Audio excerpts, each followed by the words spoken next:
Muito bem, vamos mergulhar direto numa exploração profunda e fascinante. Afinal, o que é que realmente constitui a base da riqueza?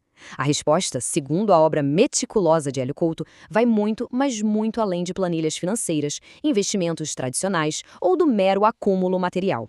Com um olhar sério e extremamente focado, a nossa jornada hoje vai mapear a arquitetura, os mecanismos metafísicos e a própria física quântica por trás da prosperidade genuína. Trata-se de uma verdadeira ascensão rumo ao entendimento de como a mente humana é capaz de modelar a realidade ao seu redor. É um tema denso, mas absolutamente transformador. E para ancorar a nossa análise, o grande pilar desse estudo é a coletânea de prosperidade. A gente vai destilar o conhecimento profundo presente ao longo dos 13 capítulos, culminando na grande conclusão desta obra definitiva sobre riqueza e consciência. É um material que desafia todos os nossos paradigmas estabelecidos, argumentando com muita força que a verdadeira fartura é uma consequência exata das leis do cosmos e do universo mental. Compreender toda essa mecânica não é só um exercício intelectual, de jeito nenhum.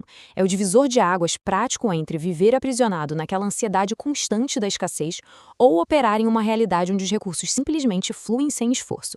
A nossa rota de hoje segue uma progressão bem lógica. Vamos partir da estagnação e sabotagem, passar pelas crenças e a zona de conforto, explorar a magia da alegria, entender a filosofia do soltar, analisar o cenário atual até atingir a nossa grandiosa conclusão, a centelha divina. Começando então pela nossa primeira sessão, estagnação e sabotagem. Englobando os 4 primeiros capítulos, a obra já começa estabelecendo uma premissa muito séria, baseada na famosa escala de Maslow. A lógica aqui é irrefutável. Indivíduos permanentemente aprisionados nos degraus mais baixos da sobrevivência estão, literalmente, bloqueados de acessar qualquer evolução espiritual ou financeira mais profunda. Pensemos bem. Quando a mente humana é inteiramente consumida pela urgência da fome, pelo desespero das contas a pagar e pela falta crônica de recursos essenciais, o autoconhecimento é jogado para escanteio. O organismo entra em um estado de alerta perpétuo, lutando pela vida. É mecânica e psicologicamente impossível buscar a iluminação completa enquanto a mente está sendo esmagada pelo peso de simplesmente tentar sobreviver a mais um dia. E é exatamente diante desse bloqueio material que surge uma distinção vital feita pelo autor. Existe uma diferença imensa e até perigosa entre ser apenas rico e ser verdadeiramente próspero. A riqueza material isolada é extremamente frágil, baseada em percepções de mercado que mudam com o vento. Em crises severas, o dinheiro simplesmente evapora da noite para o dia. A prosperidade, por outro lado, é um estado permanente e inabalável de consciência. O autor cita um exemplo histórico de arrepiar: os sobreviventes de Hiroshima. Eles perderam absolutamente tudo no mundo material. Tudo foi reduzido a cinzas em segundos. Contudo, possuindo uma consciência de prosperidade incrustada na mente e na cultura, reconstruíram uma cidade monumental a partir do mais absoluto nada. Isso nos mostra que a verdadeira segurança jamais vai residir em propriedades ou moedas físicas, mas unicamente e invariavelmente dentro da nossa arquitetura mental. Avançando agora para a seção 2, Crenças e a Zona de Conforto. Mergulhando nos capítulos de 5 a 7, a ciência encontra a metafísica através de um conceito impressionante: o colapso da função de onda. Inspirado pelo experimento da dupla fenda, da física quântica, o texto afirma categoricamente que tudo que existe no universo é, na sua origem, uma onda de infinitas possibilidades. E é a mente humana atuando como observador central que materializa essa onda. Cada crença, cada pensamento focado age como a lente que colapsa essa energia invisível em matéria palpável. Mas atenção, o alerta do autor é severo aqui. Medos ocultos, dúvidas cruéis e aquele instinto paralisante de recuar para a famosa zona de conforto cancelam instantaneamente esse colapso positivo. É uma autossabotagem terrível que desfaz a manifestação da riqueza antes mesmo que ela tenha chance de se materializar no mundo físico. Isso deixa cristalino o imenso perigo de emanar sentimentos crônicos de escassez. A obra traz uma anedota extremamente didática. Imaginemos a seguinte situação.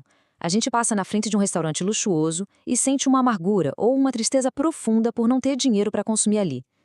Nesse exato milissegundo, emite-se uma onda eletromagnética de carência para o cosmos. E o grande ponto central é que o universo funciona por um espelhamento matemático implacável. Ele não julga o mérito de ninguém, não tem pena. Ele apenas devolve, na exata mesma medida, a frequência que recebeu. ou seja, vai devolver exatamente mais carência. O segredo magistral apontado no livro é transmutar o sentimento, compreendendo que se trata apenas de uma escolha passageira não entrar no estabelecimento hoje, mantendo assim a poderosa vibração interna da abundância totalmente intacta e inabalável. O que nos leva diretamente à seção 3, a magia da alegria. Ao entrar no 8º capítulo, a análise nos revela um ingrediente indispensável. A alegria não é um luxo poético ou um estado de espírito bobo. Ela é o motor fundamental e mecânico do universo. Sem uma alegria intrínseca, o progresso financeiro contínuo torna-se literalmente impossível. O livro descreve de forma brilhante que não dá para atrair abundância vendendo um bolo com tristeza no coração ou reclamando do próprio trabalho o dia inteiro. O cosmos responde apenas à energia em movimento gerada pela emoção genuína. Aplicar isso no dia a dia exige que até as tarefas mais rotineiras sejam executadas com entusiasmo. É infundindo um estado de fluxo e uma conexão verdadeira e jubilante com a própria ação que se estabelece o protocolo exato para multiplicar clientes, recursos e oportunidades de maneira exponencial. É algo extraordinário. Entramos agora na seção 4, a filosofia do soltar. Nos capítulos de 9 a 11, a gente se depara com um dos conceitos mais paradoxais e fascinantes de toda a obra, o soltar.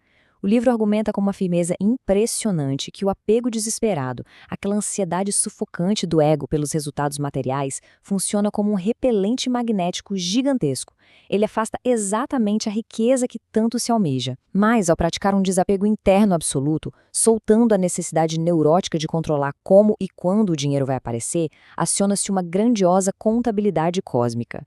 Segundo essa filosofia, quanto mais nos doamos ao mundo sem expectativas de extração mesquinha, mais o universo retribui de forma desproporcional. É a sabedoria suprema de jogar intensamente o jogo corporativo e financeiro do mundo, dando o melhor de si, mas sem jamais pertencer a ele ou ser escravizado por suas regras ilusórias. Para dominar o fluxo de recursos, a obra disseca a nossa economia pessoal usando os princípios milenares de Yin e Yang. O equilíbrio perfeito entre o Yin, que é o campo receptivo, passivo e de acolhimento, e o Yang, que representa a ação vigorosa, o movimento e a penetração, é absolutamente obrigatório para magnetizar a fortuna. E aqui o autor levanta um ponto altamente provocativo. A sociedade moderna e todas as suas pressões estruturais incentivam uma ação extrema e implacável, um excesso absurdo de Yang, enquanto ridicularizam e suprimem a receptividade calma do Yin. O resultado não é prosperidade, o resultado é exaustão global. Tais tabus são mecanismos construídos por uma matriz de controle, projetados para desconectar a mente do seu próprio poder magnético, perpetuando de forma proposital um ciclo mundial de dívidas, cansaço e subordinação. Seguimos para a seção 5, cenário atual e segredos. Diante de um cenário mundial pautado pelo endividamento crônico e por essa impressão artificial de dinheiro que os capítulos 12 e 13 exploram muito bem, fica claro que precisamos de ferramentas psicológicas imensas. É exatamente aqui que entram os arquétipos. Eles funcionam como formidáveis plantas baixas quânticas, autênticos modelos mentais de excelência e de poder financeiro. O texto ensina detalhadamente que a mente humana tem a capacidade fantástica de adotar a estrutura mental de um banqueiro, do sábio de Wall Street ou até mesmo o arquétipo da fortuna pura. Ao interiorizar as informações energéticas e a mentalidade exata desses símbolos, transfere-se uma competência inconsciente necessária para navegar com maestria pelas correntes turbulentas da matriz financeira moderna. E a quebra de paradigmas atinge o seu ápice numa desconstrução rigorosa e visceral contra aquelas imposições tóxicas que a humanidade herda lá na infância. Sabe aquelas frases exaustivamente repetidas por gerações como dinheiro não dá em árvore, dinheiro não cai do céu ou dinheiro é sujo? Pois é, elas criam cicatrizes limitantes profundas, chamadas pelo autor de imprints. A obra desafia e estilhaça essas limitações com um vigor libertador fenomenal. A afirmação é tão clara quanto revolucionária. Quando existe um pleno alinhamento metafísico com as leis magnéticas do universo, a abundância financeira torna-se um fluxo tão natural, tão incessante e inevitável que se assemelha verdadeiramente a algo que surge magicamente dos céus, substituindo de vez aquele paradigma arcaico do sofrimento e do esforço agonizante. E assim chegamos à seção 6, a nossa conclusão, a centelha divina. Atingimos o cerne transformador de toda esta jornada. A suprema revelação, a grande conclusão da obra de Hélio Couto é que a verdadeira riqueza, aquela que não perece jamais, nunca se limitou a táticas astutas de mercado ou a esforços braçais que nos deixam exaustos. O ápice da evolução existencial e material reside na rendição total, profunda e absoluta do controle ilusório à centelha divina que habita o nosso interior. Quando ocorre essa unificação transcendental, toda aquela arquitetura pesada da escassez desmorona. Passamos a operar e a enxergar a realidade através de uma lente completamente nova.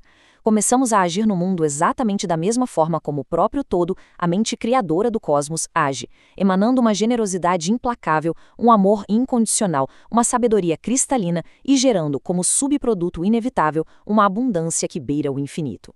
Toda a colossal estrutura da escassez que assola a nossa sociedade revela-se, em última análise, como uma elaborada matriz psicológica, uma ilusão coletiva muito bem construída. A porta de saída foi minuciosamente detalhada e as leis universais foram expostas de maneira inegável ao longo de todo esse compêndio fenomenal. Resta agora apenas uma grandiosa e silenciosa reflexão, uma escolha final que o autor deixa pairando sobre a consciência do mundo moderno. Existirá coragem genuína o suficiente na nossa civilização atual para abandonar o confortável, porém doloroso, apego ao medo e abraçar sem quaisquer restrições o infinito potencial libertador do cosmos? Fica esse questionamento profundo e transformador para ressoar na vastidão da mente humana.